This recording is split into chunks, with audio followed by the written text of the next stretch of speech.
Langit di atas Ukraina kembali berdenyut dengan ketegangan yang nyaris tak tertahankan. Deru mesin jet tempur bukan lagi sekadar gema perang yang jauh, ia kini menjadi suara harian yang membelah kesunyian, menggetarkan tanah, dan mengirimkan pesan yang tak perlu diterjemahkan. Ketika Sukhoi 34 Rusia dikerahkan secara lebih intensif ke garis depan, banyak pihak mulai membaca ini bukan sekadar manuver militer biasa, melainkan sinyal yang lebih dalam, lebih gelap, dan jauh lebih berbahaya. Pesawat tempur pembom taktis ini bukan alat sembarangan. Sukhoi 34 dirancang untuk menghantam target darat dengan presisi tinggi sambil tetap mampu mempertahankan diri dari ancaman udara. Ia bukan hanya simbol kekuatan udara Rusia, tetapi juga representasi dari strategi perang modern yang dingin dan tanpa kompromi.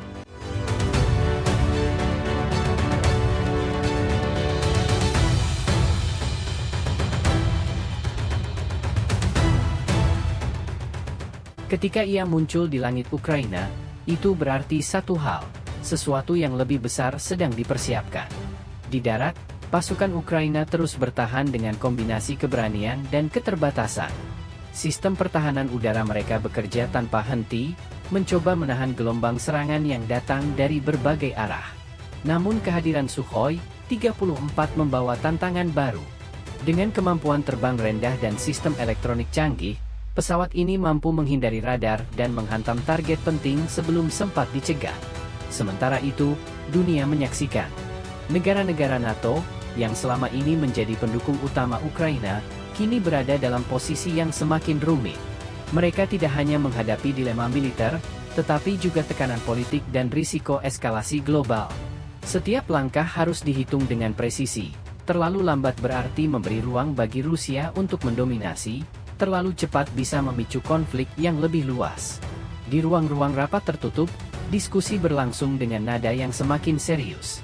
Kata-kata seperti eskalasi, garis merah, dan respons proporsional berulang kali muncul, namun tidak pernah benar-benar memberikan kepastian. Karena pada akhirnya, tidak ada yang benar-benar tahu sejauh mana konflik ini akan berkembang.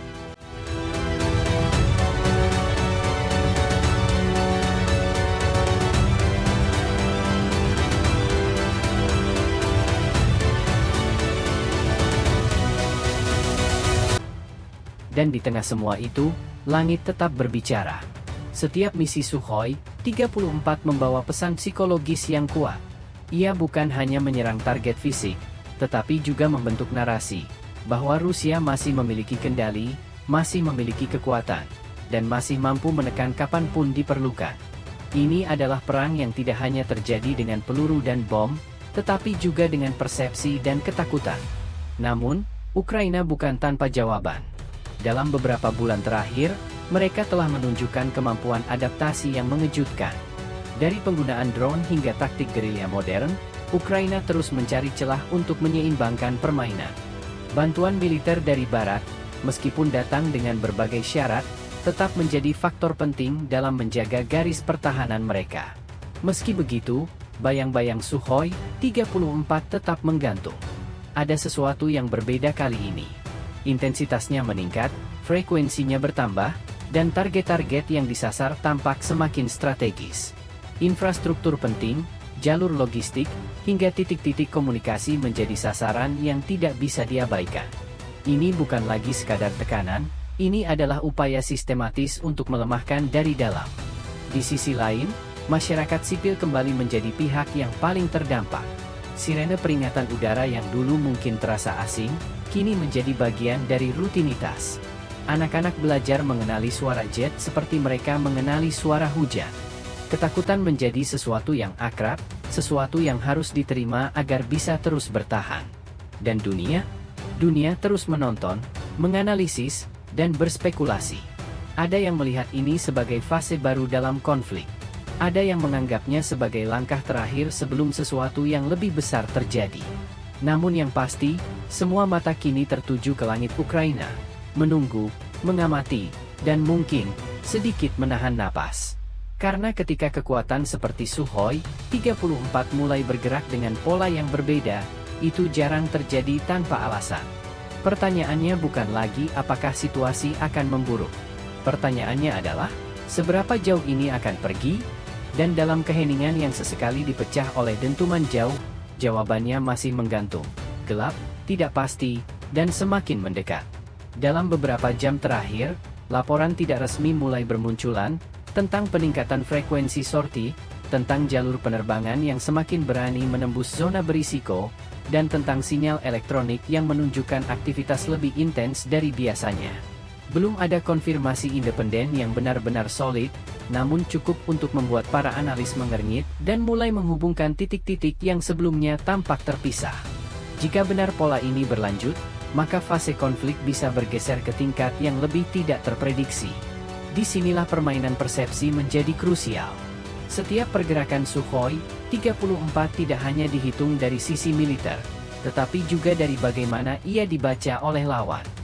Apakah ini bentuk tekanan, uji coba respons, atau sinyal bahwa batas-batas lama sudah tidak lagi berlaku? Jawaban atas pertanyaan itu bisa menentukan langkah berikutnya.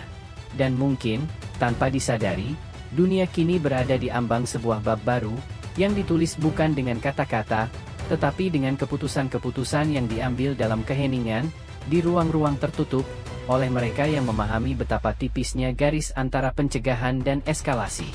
Langit Ukraina masih berdenyut, dan untuk saat ini, ia belum menunjukkan tanda-tanda akan tenang kembali. Kini, perhatian juga mulai tertuju pada kemungkinan efek berantai yang mungkin muncul di kawasan lain. Ketegangan yang meningkat di satu titik seringkali menciptakan resonansi di tempat lain, baik dalam bentuk peningkatan kesiapsiagaan militer, perubahan aliansi, maupun pergeseran strategi jangka panjang. Dalam konteks ini, apa yang terjadi di langit Ukraina tidak lagi berdiri sendiri, melainkan menjadi bagian dari gambaran yang lebih luas. Beberapa analis bahkan mulai menyebut fase ini sebagai zona ambang, sebuah kondisi di mana semua pihak berada tepat di tepi keputusan besar, namun belum ada yang benar-benar melangkah.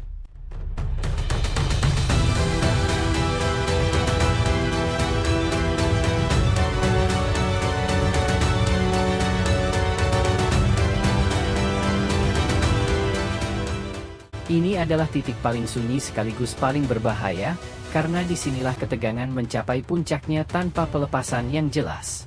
Dan jika sejarah menjadi acuan, maka momen seperti ini jarang bertahan lama. Cepat atau lambat, sesuatu akan berubah. Pertanyaannya hanya satu, ke arah mana? Kini, semua mata seolah menunggu satu momen penentu, sebuah titik balik yang bisa mengarah pada dua kemungkinan ekstrim, mereda, atau justru membesar. Tidak ada yang bisa memastikan kapan itu akan terjadi, namun tanda-tandanya semakin terasa. Dan ketika momen itu akhirnya datang, dunia mungkin tidak akan punya cukup waktu untuk bersiap.